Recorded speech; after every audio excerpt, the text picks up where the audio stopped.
Donc je m'appelle Thomas Sibylle, je suis installé à Font-de-France depuis 23 ans. J'ai acheté cette vieille ferme en novembre 90 et de là on a eu une activité agricole, puis une activité touristique, d'accueil, de repas, de chambres et puis beaucoup de partage dans ce petit coin de bout du monde. C'est bon dans le cochon, du coin jusqu'au jambon. C'est bon.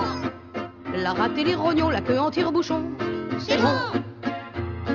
Désormais je veux chanter le cochon, le pâté et le saucisson. Répétons sur cet air polisson.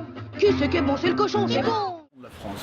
Et c'est assez rigolo, très vite, de se rendre compte que d'avoir un lieu dit qui s'appelle Font-de-France, donc le carrefour, le parking qui est là à 500 mètres, c'est assez porteur de symboles, de sens, c'est assez rigolo, plein de gens qui arrivent là par hasard, trouvent ça étonnant, et nous on l'aime bien ce Font-de-France. Dans les activités qui nous rassemblent, il y a notamment le week-end cochon cette année, donc c'est la fête du cochon, c'est ce symbole rural où on partage une bonne table, chacun à sa façon, le gîte de l'essentiel, le gîte de la Martinette, bientôt l'auberge Nemours, ici l'aubergerie, où on fait, voilà, on fait chacun à notre sauce cette fête du village, quoi. Donc ça c'est de l'échine de porc, hein, tu vois, sur une garniture aromatique. Donc ce sont des petits légumes, voilà, découpés comme un gros gâteau. Et puis là j'ai une purée de pommes de terre grossièrement écrasée, avec de l'huile de sésame, du beurre et des graines de sésame. Voilà. Et c'est prêt à partir. Pour moi, la dimension culturelle et artistique, elle est très importante. C'est un petit peu le sens de... Moi, je suis pas d'ici, je suis arrivé d'ici, j'aime cette vie-là, je ne me vois pas vivre ailleurs, je trouve ça extraordinaire, cette ruralité de la vie, cette vie à la campagne, pour utiliser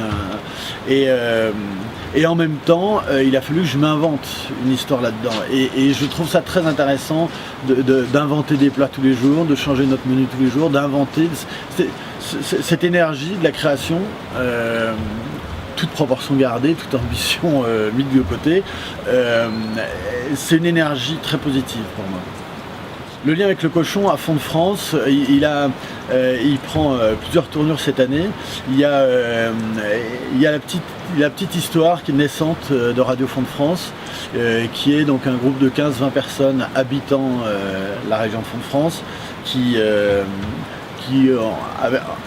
entre nous, on réfléchit à la création d'une radio web, de ce que ça veut dire, de tout ça.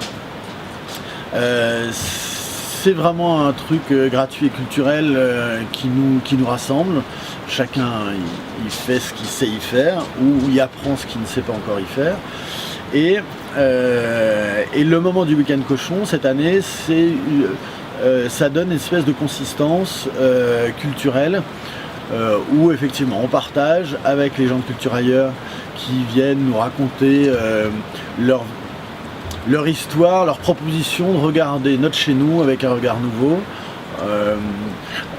Des comédiens, des musiciens, Alzi Trio, Raphaël Le Pen, demain Frédéric Venant, chacun a sa vision, son symbole particulier du partage, de la culture et du thème du cochon qui nous rassemble en ce moment. Tout est bon dans le cochon, du coin jusqu'au jambon. C'est bon, c'est bon, c'est bon. La rate et les rognons, la queue en tire-bouchon. C'est bon. Désormais je veux chanter le cochon, le pâté et les saucissons. Répétons sur cet air polisson. C'est bon, c'est bon, c'est bon, c'est bon. Qui c'est qui est bon, c'est le cochon.